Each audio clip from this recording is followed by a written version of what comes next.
KEM म्हणजेच king Edward memorial hospital 1926 साली केवळ 100 खाटांसह सुरू झालेलं हे रुग्णालय आज आपल्या 100व्या वर्षात पदार्पण करते। आज या रुग्णालयात केवळ मुंबईतूनच नव्हे तर राज्याच्या कानाकोपऱ्यातून सर्वसामान्य नागरिक उपचारासाठी येतात। गरिबांसाठी देवदूत ठरणारं रुग्णालय असं म्हटलं तरी वावगं ठरणार नाही, कारण केईएम मध्ये मुंबई महानगरपालिकेचा सहयोग आणि निधीमुळे समाजातील वंचित घटकांतील बहुतांश रुग्णांवरती जवळजवळ मोफत उपचार केले जातात।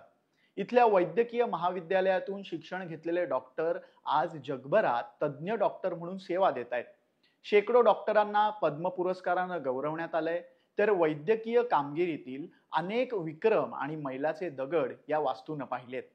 मग देशातील पहिली टेस्ट ट्यूब बेबी असो किंवा मग एका वर्षात सर्वाधिक रक्त संकलन आणि रक्तदान, केईएमचंच नाव पुढे येतं। पण या रुग्णालयाचा पाया रचला कुणी, जागा दिली कुणी आणि पैसा उभा केला कुणी? रुग्णालयाच्या 100 वर्षांच्या यशस्वी वाटचालीचा अभिमान बाळगताना इतिहास जाणून घेणं फार महत्वाचं आहे। त्यावरच एक नजर टाकणार आहोत। नमस्कार, मी मोरेश्वर आणि तुम्ही पाहताय लोकमत मुंबई। सेठ गोर्धनदास सुंदरदास मेडिकल कॉलेजची स्थापना 1925 मध्ये 46 विद्यार्थ्यांसह झाली। तर त्यानंतर पुढच्याच वर्षी म्हणजे 1926 साली किंग एडवर्ड 7वे मेमोरियल हॉस्पिटल अर्थात केईएम रुग्णालय स्थापन झालं। दोन्ही संस्थांचा इतिहास भारताच्या स्वातंत्र्य लढ्याशी निगडीत आहे। ग्रँट मेडिकल कॉलेज, जे त्यावेळी मुंबईतील एकमेव मेडिकल कॉलेज होतं, त्यात भारतीय नागरिकांना शिक्षक आणि डॉक्टर म्हणून नियुक्ती नाकारण्यात आली होती। तेव्हा इंग्लंडमधून वैद्यकीय पदवी घेऊन आलेले काही भारतीय डॉक्टर पुढे आले। त्यांनी स्वतःचं मेडिकल कॉलेज स्थापन करण्याचा निर्णय घेतला, ज्यात केवळ भारतीय नागरिकांनाच शिक्षक आणि डॉक्टर म्हणून प्रवेश दिला जाणार होता। या कॉलेजसाठी श्रीमंत कापड व्यापारी सेठ गोर्धनदास सुंदरदास यांच्या वारसांनी त्यावेळी 14.5 लाख रुपयांची देणगी दिली आणि गोर्धनदास यांचंच नाव मेडिकल कॉलेजला देण्यात आलं।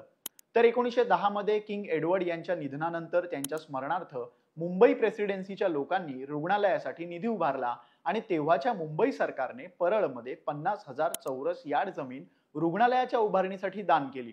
डॉक्टर जीवराज मेहता हे संस्थेचे पहिले डीन होते। आजवर अनेक दिग्गजांनी या रुग्णालयाचं नेतृत्व केलंय।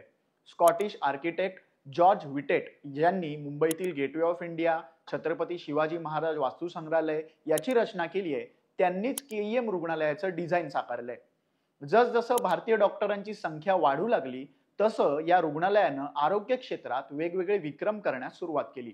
1965 साली रुग्णालयात पहिलं किडनी ट्रान्सप्लांट झालं। 1968 मध्ये भारतातील पहिलं हार्ट ट्रान्सप्लांट केईएम मध्ये झालं। त्याच वर्षी केईएम मध्ये पहिलं लिव्हर ट्रान्सप्लांट सर्जरी ही यशस्वी झाली। पुढे मग विक्रमांची रांगच लागली। देशातील पहिली टेस्ट ट्यूब बेबी, पहिली गर्भस्थ इकोद्वारी मार्गदर्शक शस्त्रक्रिया, पहिला क्लिनिकल फार्मालॉजिकल वॉर्ड, एका वर्षात सर्वाधिक रक्त संकलन आणि रक्तदान अशी दमदार कामगिरी रुग्णालय करत आले। देशातील पहिला प्लास्टिक सर्जरी विभाग देखील केईएम मध्ये सुरू झाला, जिथं आगीत होरपळल्यामुळे होणारी दुखापत आणि इतर दुर्घटनांमध्ये जखमी झालेल्या रुग्णांवरती उपचार सुरू झाले। महत्वाची बाब म्हणजे मुंबईवरील बॉम्बस्फोट असो, दंगली किंवा मग कोरोना व साथी किंवा पावसाळ्याचे आजार, अपघात, आगी या सगळ्या संकटांमध्ये केईएम रुग्णालयातील सर्व डॉक्टर्स, परिचारिकांनी, कर्मचाऱ्यांनी अक्षरशः झोकून दिले। कोरोना या जागतिक महामारीच्या काळात सर्वसामान्यांच्या आरोग्याच्या सुरक्षेसाठी संघर्ष करणाऱ्या केईएम रुग्णालयावरती हेलिकॉप्टरमधून पुष्पवर्षाव करून अगदी मनस्वी आभार व्यक्त केले गेले होते।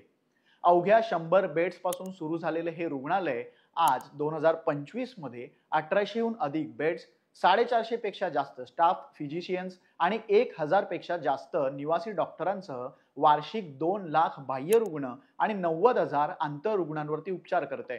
तर अवघ्या 7 विभागांवरून आज जवळपास 48 विभागांच्या वर मजल मारली आहे। सध्या 30 फेलोशिप कोर्सेस इथं चालवले जातात। तर फुफ्फुस रोग आणि संसर्गजन्य रोगांसारखे नवीन डीएम कोर्स देखील सुरू झाले आहेत। यंदाच्या वर्षी आणखी एका अत्याधुनिक कार्डियक कॅथ लॅबची स्थापना करण्यात येते। केईएम रुग्णालयाची मूळची जुनी दगडी वास्तू आजही दिमाखात उभी आहे। अर्थात काळाच्या गरजेनुसार रुग्णालय परिसरात नवीन इमारतही उभारली गेली असली तरी जुनी वास्तू आजही तशीच भक्कमपणे उभी आहे।